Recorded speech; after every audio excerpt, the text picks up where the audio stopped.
All right, hello, and welcome to a quick introduction on using a Mac and Photoshop. Today, you are going to be seeing my screen. Please excuse all of the messy files. I just want to give you a quick overview of the icons that you will see here. First and foremost, in the left-hand corner, you're going to see your menus.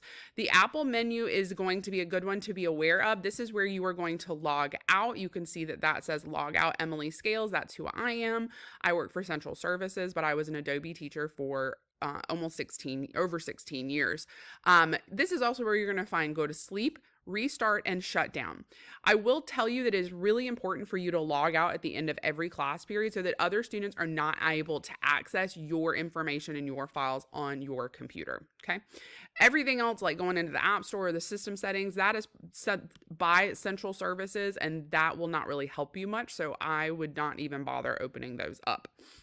On the bottom, you're going to see my doc. You can see I have a lot of things going on my doc, but a couple of things that are important to note is the first one is the Finder. Finder is going to be basically your My Documents. This is where you're going to find your downloads. You're going to find your desktop files, anything, and then you're also your applications. This is important to note because applications are not called programs on a Mac. They're called apps or applications.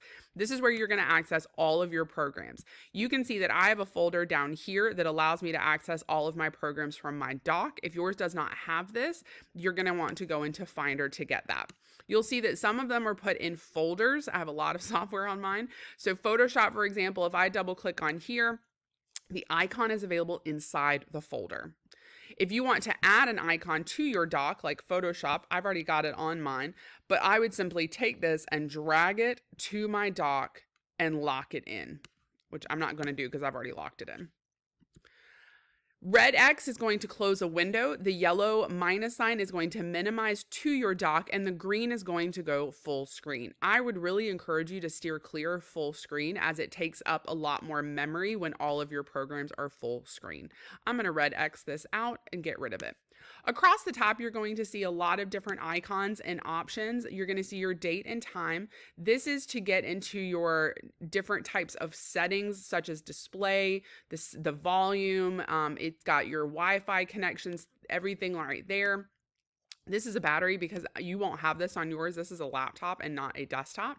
There is your Wi-Fi, Bluetooth. This is for AirDrop, which you all should not be able to do, volume, and then a few other things that are set up by the district. So just be aware that yours is going to look a little different than mine just because mine's a district laptop. Your trash can is down here. Please make sure, as opposed to what you see on mine, that we keep as much cleared off as possible. I have a lot of folders on mine. That's a great idea for you as well. You're going to go right click. That is, and then you're going to say new folder. It's automatically going to default, or you can add your name to your folder. However, you can also right click and say rename if you need to change it. You can also automatically move this to the trash can or click open. I'm going to go ahead and open up Photoshop so we can do a tour. One thing I'd like to note, though, is whenever we open any software, there's a black dot that's going to appear. You can see them on all these different softwares that I have open that shows that the software is open. One thing that's important to note on a Mac is you have to quit all of your softwares for them to stop running. That is really important. So I'm going to say new file.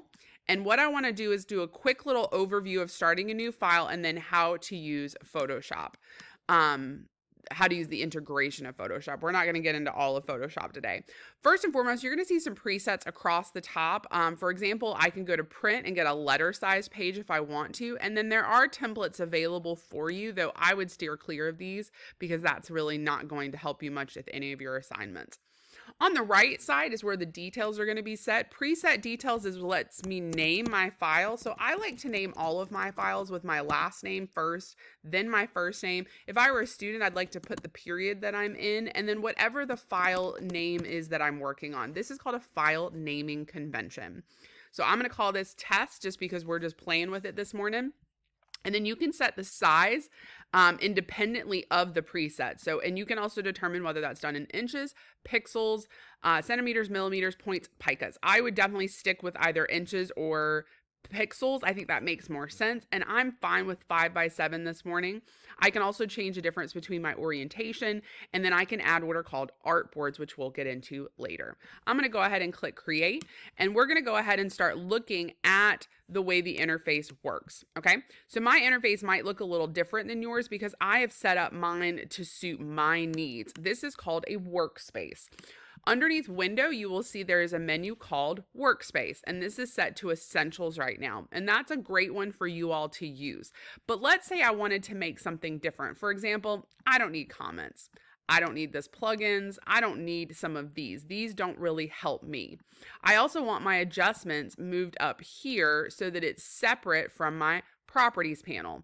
I don't need the libraries either. That's not really helpful for me. This is the configuration that I prefer. So I'm going to say workspace, and I'm going to say new workspace, and I'm going to name this scales. And when I click save, even if I change things, if I move this, I get rid of all of this, and I want to make sure everything goes back to the way it should be, I can simply go to workspace and say reset scales, and it will put everything back the way I want it. It's important to note that if you are missing a panel, if something has disappeared and it's not there for you anymore, if you don't want to reset, you can simply go to the window menu and turn on what you want. For example, if I want to put my color back, I can reactivate my colors. I'm going to open my properties back up because that is more important to me. I'm just going to reset. That's easier. Now it looks the way I want it. Okay.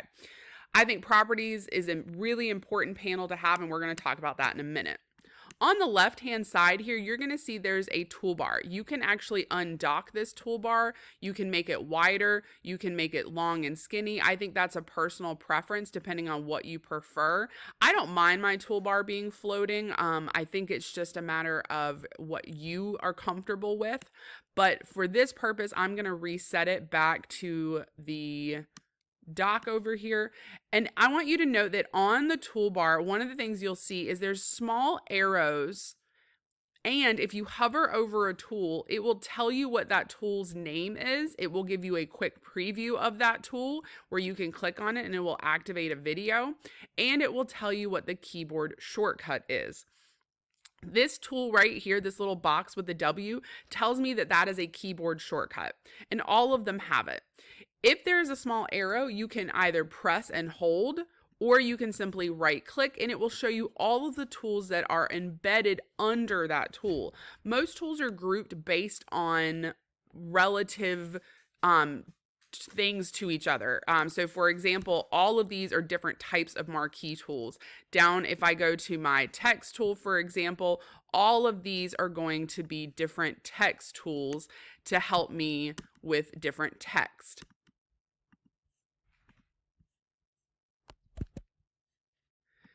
So everything is grouped that makes sense together. The other thing I want you to note is as I change tools, this is called my options bar at the top. I think the options bar is very helpful. When I change between, for example, the brush and the text tool, you should see the options change. There's certain drop downs as well. If there's an arrow, this indicates there's more setting options. So for example, if I click here, this is going to give me all of my different brush settings, including the size of my brush, or what's called the hardness of the brush. Hardness of the brush indicates how firm a line is. So this is a very soft brush. You can see the edges are very fuzzy. There's not firm. Where if I switch to 100% hardness, hopefully you can see the very easy difference between those two brush sizes. You can change it up here, or what I would strongly encourage you to learn are all of the keyboard shortcuts. This is one, unfortunately, you have to simply know. The brackets next to the P key turns my brushes up and down. Shift bracket makes my brush soft or hard. Those are really helpful because the ability to not have to go up with your mouse to every little setting is a really great thing to know. You'll also see this is a tab that shows the name of my file and what I'm using. If I were to have multiple images open or multiple arts boards open, or canvases, excuse me, you would see multiple tabs across here, which would allow you to pivot between those. On the right are your panels. Panels are a series of settings or abilities to change different things about what you're working on very quickly and easily. I would always have the layers panel open. I don't particularly like the channels or the paths. I don't use those very actively when I'm working. And then you can also move stuff over here, which I would prefer to have my swatches, my gradients, and my color on the left so that I have more space. I'm on a smaller computer, so space is a premium for me. Under the properties, which is also a very important one to have open, you're going to see information about your canvas, about what color mode you are, which is a difference between either CMYK, RGB, index, grayscale, as you can see here. You also can turn your rulers on, which I can do with a simple click of a button, and I can also turn my grid on and off. I don't particularly like having my grid on or off, so I leave mine off, but I do like my rulers on. You also have guides and then some other quick actions like crop or rotate your board. When you change, and I'm going to do T for text, you'll notice that my properties panel automatically reflected the tool that I was actively on. So now if I want to change into a larger font, I can do it straight from the properties panel, or I can do it from the options bar at the top. One thing I'd like you to note is the move tool, which is V on your keyboard, is going to be important. One of the things, though, I think a lot of students find is they move things off the artboard and they don't realize that they've done it, and they can't always get it to come back. So that's an important note, that once it's off, you're going to have to use your arrow keys to move it back down. And it takes a few clicks. And you can see things are slowly moving down because of this little pop-up. And now that it's back on the artboard, I can grab it. Okay. This pop-up is, I think, very helpful. I think it's up to you whether you want this properties bar or not. You can hide it and pin it, reset its position. It doesn't bother me. I think it's kind of nice to have, and I can move it around at my will. You'll notice that now that I have a text layer, and I'm going to double click and hide my properties, and I want you to see this is the layers panel. On the layers panel, I have my background layer, which I can actually unlock but turn on and off. I can do some different layer styles to it by simply clicking, but you'll see there's a text layer. Every time we change or add something, like I'm going to add a rectangle. I'm going to change the color because I have that ability on my options bar. I'm going to change my stroke to, let's do this pinky color, make it nice and big. Stroke is the border around. One of the things you'll notice is the text stays in front of my rectangle. And I can click and move. This is called auto select. It used to be you had to click on the layers, and now we don't have to, but you can if you want to. But one of the things you'll notice is if I move my rectangle above in the layers of my text, it's now hiding my text to a degree. This is called stacking order, and that's important to note. If I don't want a layer, there's a trash can, and I can drag to the trash can. This is to get us a new layer where I can now manipulate, I could draw on it, I can do different things, and it doesn't affect my background layer. I can make a folder to help me organize my layers, which you're going to do more information on layers throughout. And then I have the ability to add, I can also come here and add a solid color or a gradient layer, and I have some different adjustments here that we'll talk more about when we get into photo editing. One of the things I want you to note is whenever we're doing anything in Photoshop, it's going to automatically create a layer. We do not want things on the same layer, because if I were wanting to change something and it was all together, I would not be able to. So I'm going to delete a couple of things here, and I'm just hitting the backspace key, or like I said, I can just click and drag to the trash can, or just have the layer selected and then hit the trash can, and it's going to confirm that I want it deleted. I'm going to add an image. I'm just going to drag and drop. And I want you to see that that's all I had to do. I had this image of this bumblebee saved on my desktop, and I just had to drag and drop. It is in what's called free transform mode. I'm able to move the image around. I'm able to change the size of the image before I lock it down. Once I have it the way I want it to, and I also want you to note these pink guides. These help you determine, that's telling me that I have my image perfectly centered on the page. I can now either hit the check mark up here on my options bar, or I can just hit return on my keyboard, which is typically my preference. Okay. One of the things I want you to also note is on my thumbnail, this is this little icon right here that tells me what's in that particular layer. You'll see that there's a tiny little box. That's telling me that this is what's called a smart object. If I were to try to erase anything, you'll see I get a little sign. That's telling me that the image is still a smart object and it needs to be rasterized. I want to make sure that we talk about rasterization so that you understand what that's going to mean, because it's going to affect you anytime you're using Photoshop. To rasterize something means that it has become a destructible layer, which means that if I want to, and I'm going to say, okay, now I can erase parts of my image. If it's a smart object, you cannot destroy the original image. So that's an important distinction to note. If I don't mind doing that, I'm going to rasterize the image, and you'll see that that small little icon is now gone.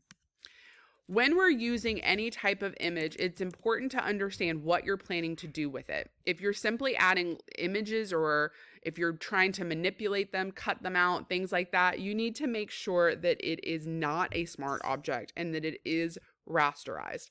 However, you can add adjustments, which you're going to do as you get into your photo editing units, which allow me to do things like increase the contrast and the brightness of an image. And it just puts a new layer on top of that image, and it doesn't affect the original image, which is called non-destructive editing. But I don't need that for now. All right, so for now, what I'm going to do is I'm just going to cut out my B, and then I'm going to save the file so that you can see a way to do that. So I'm going to use a tool called Quick Select. And all I'm going to do is I'm going to select my bumblebee here, and I'm not going to worry about doing a great job because this is just for explanation purposes. And I'm going to select him. Yeah, I'm not doing a great job at all, but that's okay. He's not the best image to work with. And now what I've done is I've created what are called selections. These we also call dancing ants, and you should see that the dancing ants are kind of moving, and that's why we call it that. I'm going to do it over here as well, and you can see that I can select the flower and my bee is still selected. I could also change where I just click and select something new rather than adding to my selection. Okay. One of the things, and then if I don't want this selection, I can hit the minus and get rid of it, which is quite nice. We have lots of different tools for this particular technique. I also have what's called the object select, where it will, if I select it like this, it will actually say, is that what you want? And I say, yes, that looks good to me. And it's kind of selected. It's not perfect, but again, for what we're trying to accomplish, it's completely fine. I want to save everything but the B. So I'm going to do what's called an inverse selection. This one's good to know as well. The inverse selection, right now, if I were to hit backspace, oops, see, I unrasterized my layer. So I've got to re-rasterize my layer. And I've just right-clicked and said rasterize layer. It deletes what I don't want. So I need to reverse my selection. So I'm going to go up to the select, and I'm going to say inverse. This is going to inverse my selection so that everything else, see the dancing ants to the bee, is now selected. One of the things I want us to know, and I'm going to deselect here, is I got rid of my dancing ants. That's really important. One of the things that can happen sometimes is students will have a very small amount of selection, and then they try to go do anything else, and they can't do anything.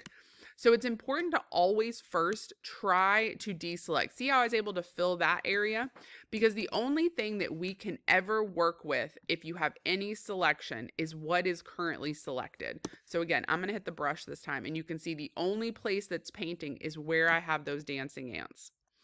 So that's an important note, is anytime you're not able to do anything, double check two things for me. One, make sure that you don't have anything selected, and that's going to be either under select, deselect, or you can do Command D on your keyboard. Remember that on a Mac, it's Command and not Control. The other thing that can happen is you can get into what's called free transform mode. Now you should see boxes, and it allows me to change the size of my image. If I were to try to do anything else, it's not going to allow me to do anything else until I finalize or get out of transform.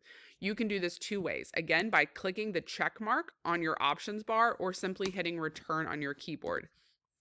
Now I can go back to do things. I'm going to show you last how to save and then I'm going to let you go back to your regular lessons. We're going to go to File, and we're going to say Save As. Now, if you've already set up your name like I did, which is Scales Emily First Test, I can simply say Save. But if I had dragged this image in, and I'm going to do it like this, you can drag to the Photoshop icon. It is now set up as the file name of whatever the image is.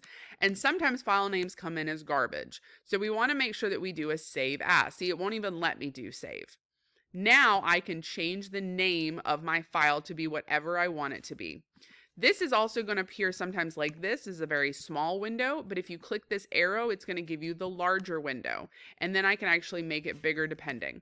There's my folder that I set up that I would save all of my work to, because I think it's important to make sure that we put everything where it belongs. Now I can determine the name and the format. So here are your different file options. If I just wanted it to be a Photoshop file, which is an editable project file in Photoshop, I would just set it as a Photoshop. You can also save it as a JPEG or a PNG image. These are really standard images for us to use for editing photographs and to save photographs. You'll notice there's also a Pixar setting. So I like to make sure that I'm saving my images correctly. So if I'm doing save as, I want to save it as a Photoshop file because I want to maybe be able to continue working on this image later. I always save it first as a Photoshop, but then if I'm ready to turn it in, I'm probably going to save it also as a JPEG. Now, if you'll notice, when I went to do save as, this time that option is gone. There is no JPEG because there are other things here that are not images. The background layer is not an image. So this time I will have to go to File and I have to export as. Now I get a lot more options. And now under Format, you'll see that I have my PNG and my JPEG are back again. So next time I click Export, it's going to take me back to my regular save prompt. So that's an important distinction to understand, is you do have to export any type of images if they have anything other than just a straight picture like this one. Hopefully that will help you kind of get started. If there are other questions or concerns that you have, please make sure you pass those on so that we can talk about those, maybe make you another video explaining or find you the answer along the way. Hopefully this helps you get situated and you start to really enjoy using the Macs and learning Adobe Photoshop in Adobe Visual Design 1. Thanks so much.